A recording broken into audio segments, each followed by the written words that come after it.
Money Talk Viewpoint, the podcast for financial professionals, CPAs, attorneys, wealth managers, and trusted advisors who service the high net worth and family office. My name is Stuart Cruz. I'm going to be your host here. I'm president and founder of Cruz Asset Management. I'm a TEDx speaker, and I wrote a book called Licensed to Steal: How to Turn Wall Street Greed into Your Gain. For those who are not familiar with Cruz Asset Management, we're a boutique asset management firm and virtual family office, which we're going to get into in a little bit. We service high net worth individuals, and we have kind of a unique proposition, which is why we have our guest on the show, Jeff Cline. So a virtual family office is where you would go to collaborate with other financial professionals, because most clients out there, they are stuck with the task of working with their different experts individually. They have to go to their wealth advisor, then their estate planner, and their CPA, and their insurance guy, and whomever else, and they have to wade that world on their own. So we bring all those financial professionals together so that they can work collaboratively on behalf of the client. And that's what a virtual family office is. So that's why I'm so excited to have Jeff on the show, because he's part of our virtual family office arena and one of the trusted advisors that we have at Cruz Asset Management. So Jeff, welcome to the show. Oh, you know what? Let me take a step back. I'm going to welcome you to the show, but I didn't even introduce you. Didn't even tell you about your background. So Jeff has worked his entire career as an insurance broker industry. He was co-founded BCU, and he was responsible for the national management of Aon's private risk management business. He's held various management and business development roles at Aon Corporation. He's a graduate of Loyola University. So now, Jeff, welcome to the show. Thank you, Stuart. I'm happy to be here. Oh, I'm excited to have you on. So you spent your entire career in insurance, that's right? That's correct. Believe it or not, not many people. About that journey, like what drove you to insurance? Most little kids don't wake up, nor do they wake up to want to be a financial advisor. But like, what drove you there? Well, I think, and this probably rings true for you, Stuart, as well. Kind of what has kept me in the insurance business and aligned with quite a bit of satisfaction in the industry is my desire to serve and help people. And that's at the core of what we do, and I know what you do, Stuart. The types of clients that we work with, individuals and families that have more complex insurance portfolios, whether it's multiple homes or needs for high limits of liability due to the amount of assets that they want to protect. At the end of the day, those clients are just looking for help, and that's kind of aligned with our mission here at BCU. Yeah. So you specialize in the high net worth and family office space, is that right? We do. Okay. Yeah. So tell me a little bit more about the difference between, just a normal insurance broker and somebody like what you guys do, where you're specializing. What are the different needs of people in that? Well, most insurance, property casualty insurance transactions, and what we're talking about here is kind of the basic stuff: home, auto, umbrella or excess liability, and then you can get into kind of some of the more exotic things like fine art, large jewelry collections, yachts, those types of things. Oh my gosh, Stuart, I just lost my train of thought. Well, get me back to the original question here. Well, it was really about what's the difference between servicing just kind of the normal clientele. Thank you. So in general, the insurance transaction process is, generally we've been conditioned that it's about speed. Give me 15 minutes and I'll save you 15%, or, it's about speed and savings. And, really what makes us a little bit different, or what makes us different is really it's about efficiency. And what I mean by that is, our clients that we serve really are looking to utilize their insurance in a rather specific way, and that is to protect against large loss events. which is really how all of us should use insurance. Given that, rates for all of us are increasing 10, 20% at renewal without claims, you really want to be judicious. I think that's what makes us different is we're really approaching this from, the client's perspective of how they're likely going to utilize their program and structuring the coverages accordingly. And a very simple example of that is deductibles. So oftentimes, someone will buy a house, they'll call their insurance agent or broker, and that broker will provide them with a homeowner quote. And there'll be no discussion about, really, how do we make this quote align with how you utilize it? So we'll oftentimes review a prospective client's current insurance program, and they might have a $5 million home with a $1,000 deductible.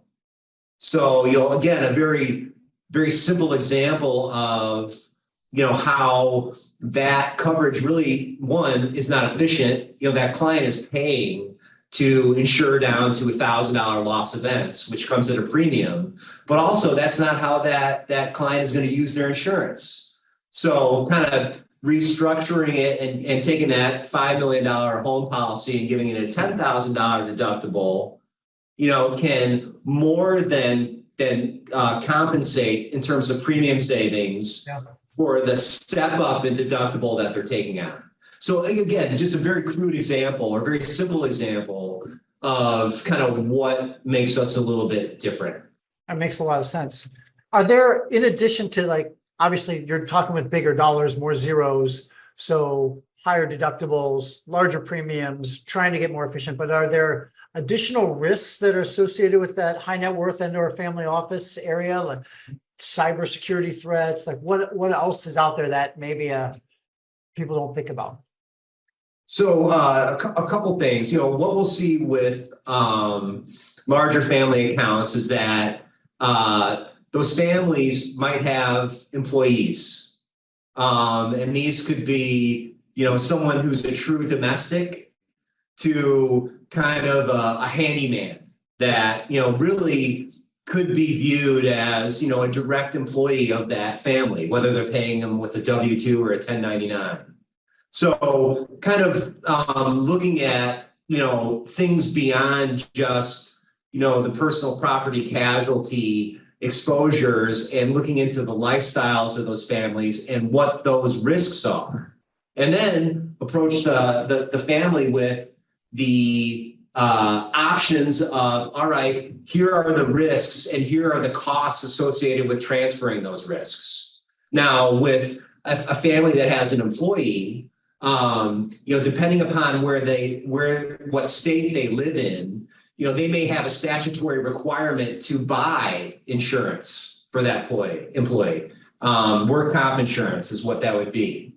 So again, those are sometimes discoveries that, even though there's a requirement that family has, that, this is the first time they're hearing about it. So really just, taking a broad view and of all the types of potential exposures that family could get caught up in, and asking the right questions. Another thing that, our types of clients get tripped up by is many of our clients, yours and ours, Stuart, they have multiple homes, and that oftentimes will force that insured, that multiple homeowner to have multiple insurance relationships. And often we'll see benefits not coordinated as a result, because the two insurance agents or three insurance agents aren't talking to each other, and it's left to the insured who really doesn't know, what to ask or how to structure policies so they're coordinated, left in the middle. Yeah. So yeah, those are a couple examples. It's interesting you brought that up. You're dovetailing into another question is oftentimes our clients are tasked with that of coordinating all of the other professionals, and better for worse, they're often the least qualified to do that. That's why they're hiring the professionals. I give the example, like I'm an engineer by undergrad. I theoretically know how a car works, but I couldn't tell whether one mechanic is better than the other mechanic. I just don't have that knowledge set. It's just not in my wheelhouse, right? But the client themselves now has to go out and talk to multiple insurance agents, multiple advisors, CPAs, and try and coordinate all together, which is a daunting task. So the question I was going to ask you is, how valuable do you think it is to work with potentially competitors and or other professionals in their network? I think it's, look, I think all of our clients are looking, for experts to help manage the various aspects of their financial services, and insurance is one of them. So I think, I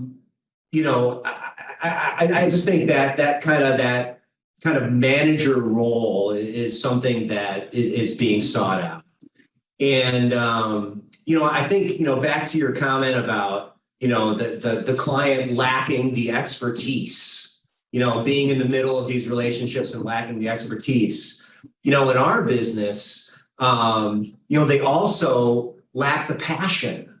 There's no one that really wants to be focused on their insurance except, people like us.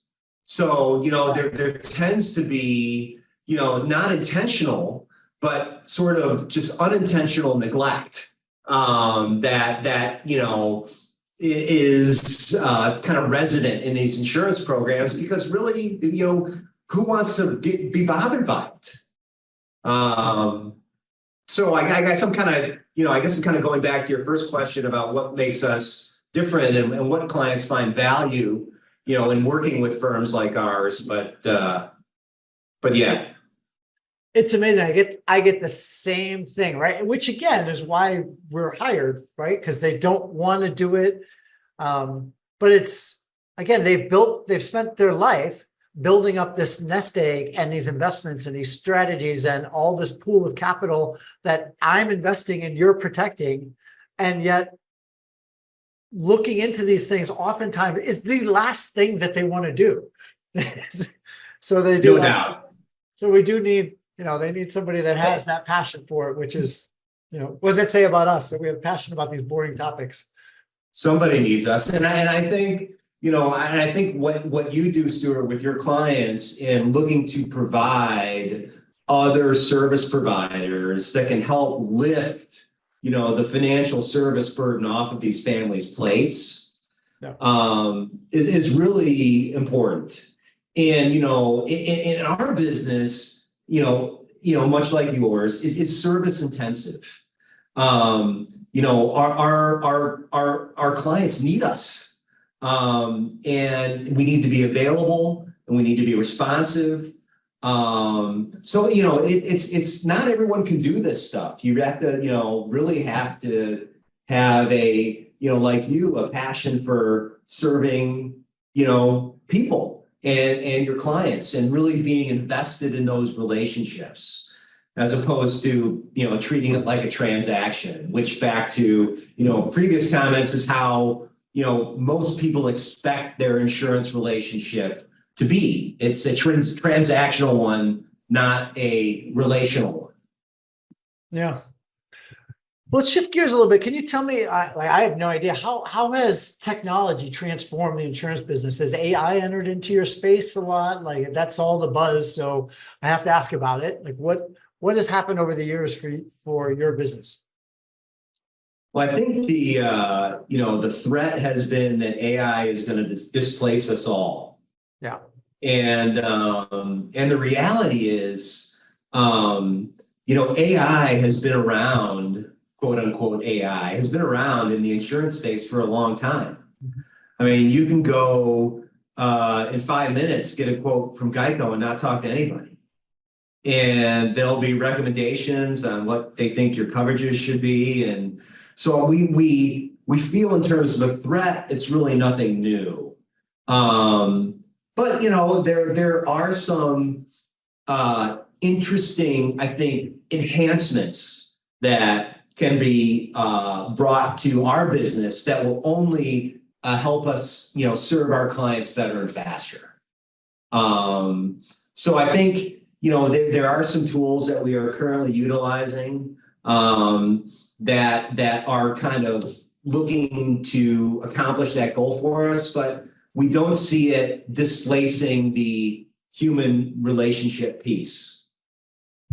Yeah, I've heard it said, like, what can AI not replace is the human part of human, right? We're talking and converting and selling policies and discussing economic activities with another human being. And I think on my side, especially the people who would hire me who do not feel super comfortable in finance, want to have somebody to talk to about their finance, right? It's not just, hey, can I talk to a robot or somebody? They want to have somebody that can steward them through their unique position and understand that they, what's going to happen with their kids or their spouse or their parents, or, it's a lot. And you have to, they're very specific and very personal things.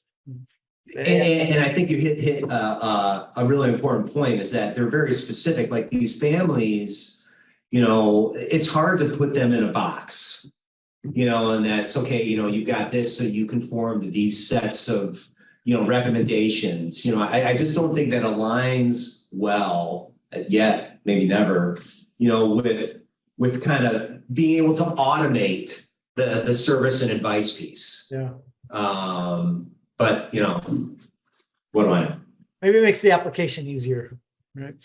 They make the application easier. Right. So from a high net worth standpoint, family office standpoint, the complexity standpoint, are there a lot of misconceptions about insurance out there? So what are some cases that you've seen where you were just like, oh, what happened here?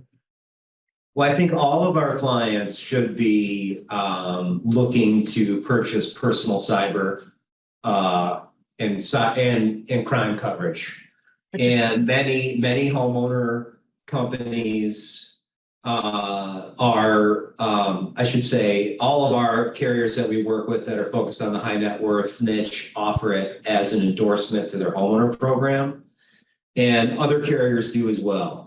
And what is interesting about that coverage is, depending upon the carrier that you're with, the coverage can be fairly broad, where it covers any type of financial fraud or crime, including intentionally sending a wire to someone who was was not who they said they were, being socially engineered, and having email fraud be the incident. So it's incredibly inexpensive and provides, provides, important indemnity in the event that you are subject to this type of circumstance and your funds are unrecoverable.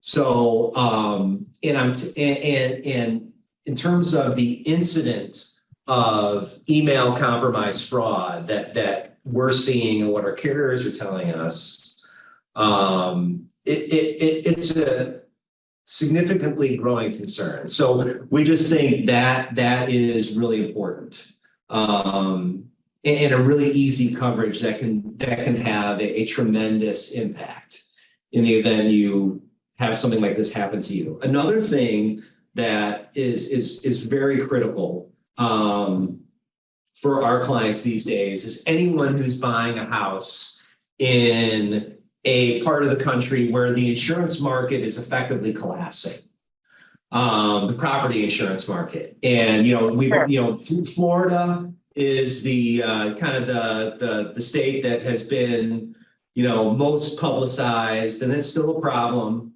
But Texas, Colorado, California, depending upon where you're buying a home, it can be extremely challenging from an affordability and availability perspective. So we're really telling our clients and promoting to anyone that'll listen that if you're buying a house in one of these areas, that you get on the insurance early so that you can understand what the cost and conditions are going to be, and if it's appropriate, utilize that in negotiating the purchase of the home. So when should, let's say I'm interested in the home and I wanted to buy it. I'm assuming we're talking about people buying multi-million-dollar homes. When do we call you? Like, I mean, we have clients that call us and say, I'm thinking about buying this house. We had a client that was buying an empty lot and asked us to quote homeowners insurance on it, which is impossible. We just had to, said we can't invent a home. But I think the earlier the better. And certainly when your home is under contract, immediately begin researching the insurance. Yeah. And that's a shift because, in the old days, you'd buy a house and the insurance was the last box you checked because, your mortgage company was saying, hey, I need proof of insurance. And, oh yeah, I've got to get it in place. Yeah. But these days it's so material that, it should be addressed immediately, investigated immediately.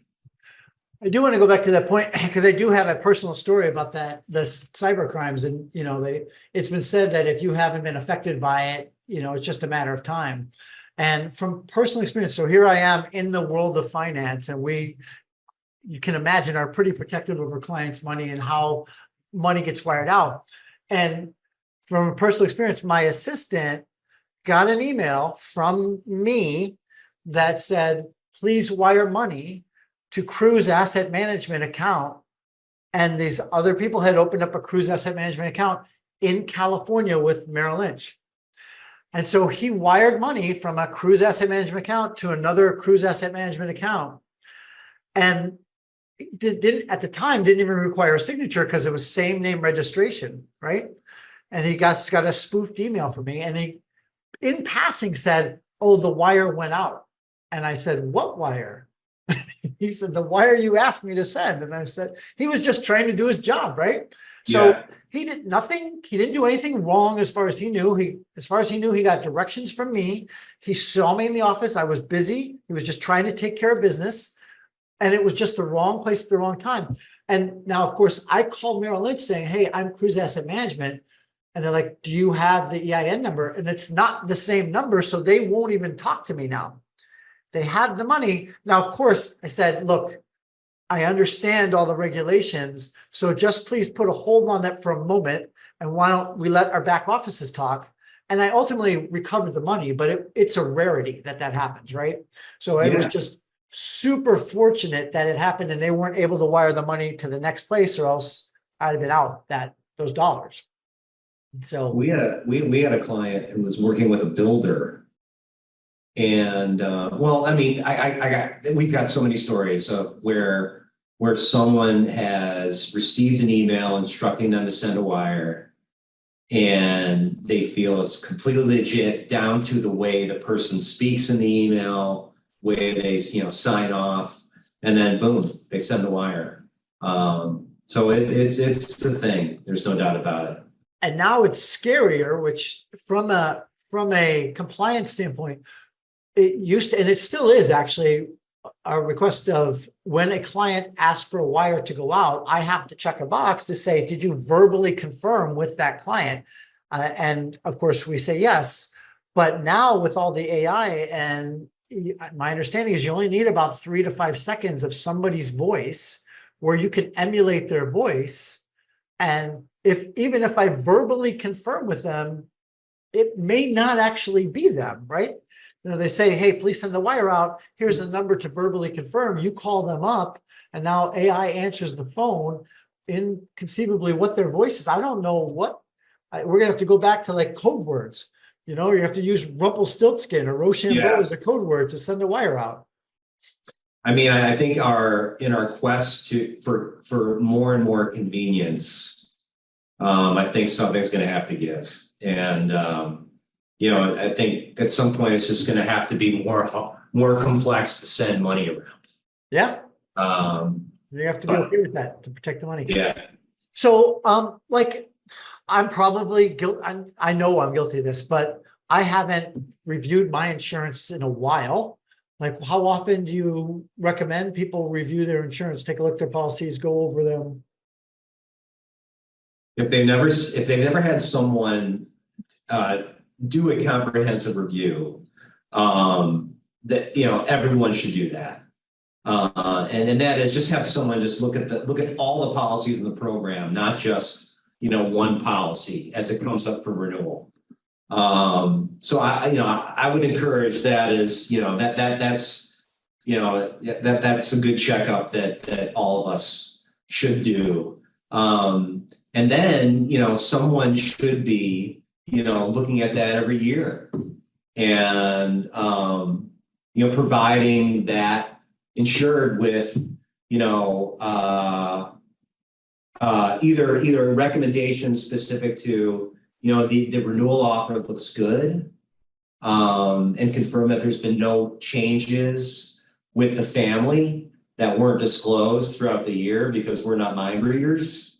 Yeah. And then also at that renewal, there should be if the incumbent program has lost touch with the market from a pricing or coverage perspective, then go back out and either validate that the incumbent program is still the right fit or that a better option exists.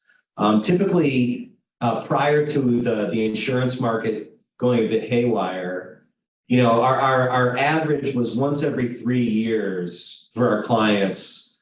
We were going back into the market to validate what they had. These days, we're reshopping everyone every year. And it doesn't mean like there's a lot of people moving carriers. But when you got people getting 20, 30% rate increases, we definitely have to go through the effort of validating that's still the right carrier. And oftentimes it is, unfortunately, these days. So tell me more about that 20, 30% rate increases. Those sound like crazy numbers. So are you getting those in Florida because of hurricane, or what? Like, what's driving that price action? We're getting those in every state. So it's really it's really a countrywide issue, and the rate increases are indiscriminate. Claims, no claims. It's a rising tide that's lifting all boats. And there are certain those states that I was mentioning before where I was saying get on the homeowner's insurance early if you're buying a home.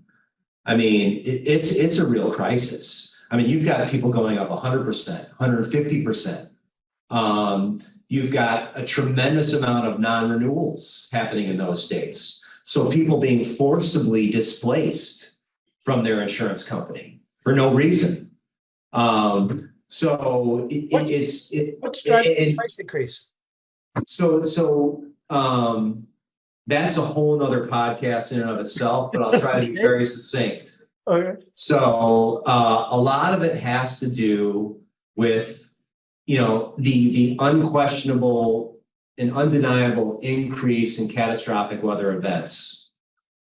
And typically what got reported were the hurricanes. Back in, what was it, 92, Hurricane Andrew, the biggest biggest natural catastrophe in the United States. And that really was the focus. We're now pretty much all you hear about are California wildfires in the West.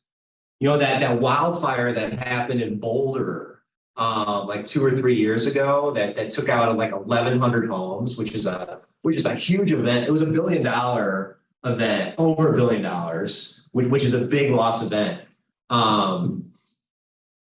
That state, Colorado, wasn't even mapped for wildfire by a few of our carriers. And had there been 1/8 of an inch of snow on the ground, which there would have been, that wildfire would have never happened. So, a lot of the situation in the West has been drought specific. Because of the prolonged drought in the West, has allowed for these increasing fires. The other complicating factor is you've had significant increases in population density in these types of areas. Okay. For example, Idaho.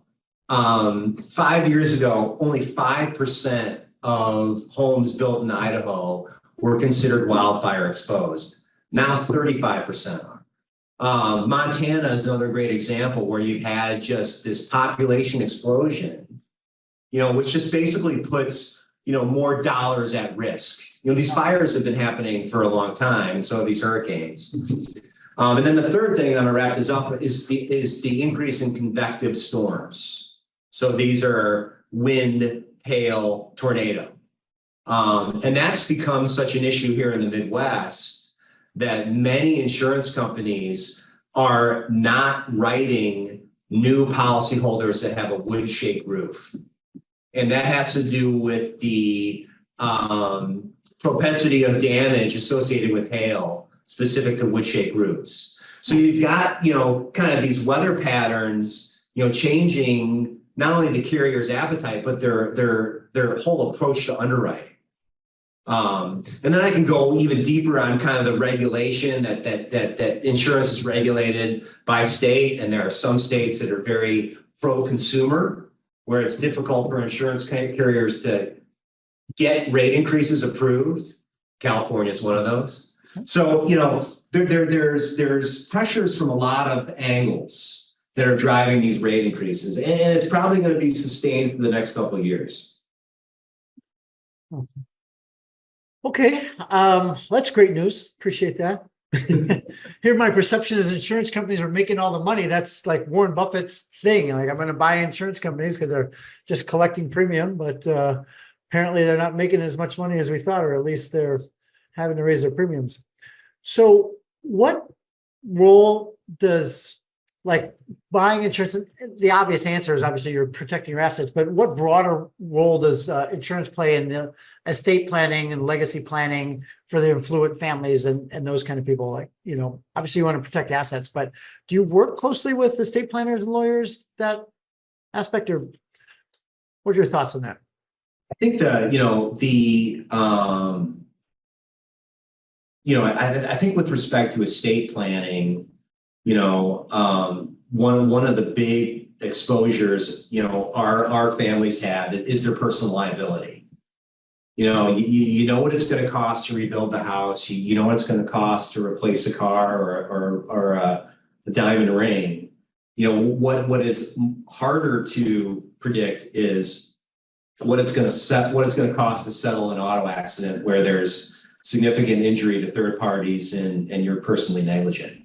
Yeah. And it continues to be these days. I mean, we've been talking about rate increases and hard to get coverage and all that sort of stuff, which is all true, unfortunately.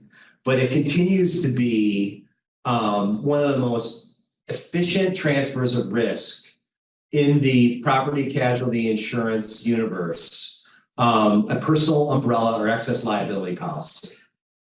And effectively what that policy is designed to be is a moat between some plaintiff and plaintiff's attorney that's alleging you caused them significant damages and your personal assets. Mm-hmm. So the minimum that we recommend is $5 million. And these days we're kind of pushing that up to 10 million. And then you can kind of get into reasons why you would want to go above that. But effectively, that is an estate planning tool. Yeah. Because its specific purpose is to shield assets from litigation. So I think that's the biggest. All right. So given your experience and the fact that you've lived your career in insurance, do you have any advice for people looking to enter the business, especially those that are trying to service the high net worth and family office space? Yeah, I mean, if you've got a passion for service, you enjoy building relationships, long-term relationships, and you're willing to work hard, it's a really great business because there's a lot of need. Yep. And again, back to the majority of the insurance industry on my side, are conditioned to just be transactional. So, and that is what we've already talked about, Stuart, is not what our clients are looking for, yours or mine. So I think, it's a great opportunity for someone who's got, the right kind of skills and interests. Yeah. All right, and like final question before we wrap up, and looking ahead in the future, are there any things in the landscape that you see that are outside? Obviously, premium was a big one. Is there any changes in legislation? I don't know, political parties changing that you think might change the landscape of the insurance industry coming up? Yeah, I think there's definitely going to be some things that have to give because, you can't just keep shoving more rates down people's throats. Certainly for our types of clients, they generally have the financial ability to say the transfer of risk is no longer efficient and I'm going to self-insure. Yeah. And we're already seeing that in varying degrees with clients in like, I'm not going to buy wind in Florida. I'm going to self-insure wind, as an example. Yeah. So I think, there are going to be some changes, and we've already seen one in Florida late last year that was specifically designed to address homeowners insurance fraudulent claims. And there were a couple statutes out of the books in Florida that were very pro plaintiff's bar, wherein insurance carriers had to reimburse legal fees of an insured whose claim they denied if the insurance company makes a settlement. So there's one domino that has fallen. And that is we're already seeing news and getting reports from our insurance carriers that's going to have a positive effect. But, states like, California, Texas, there's definitely, in my opinion, some regulation that's really hurting the market. So I think that's going to have to be addressed at some point. Is there anything else that you wanted to give advice on, or some best practices for people in the high net worth space that they should do? I mean, review your policy annually, you said, have a comprehensive understanding of how your insurance works together, work with other professionals. Anything else that you might want to have a good takeaway from this discussion? I feel like I'm starting to turn on the fire hose, but I think like I hit all the high points. I really want to thank you, Stuart, for inviting me on and for the relationship we have with your firm. And, I hope this was interesting.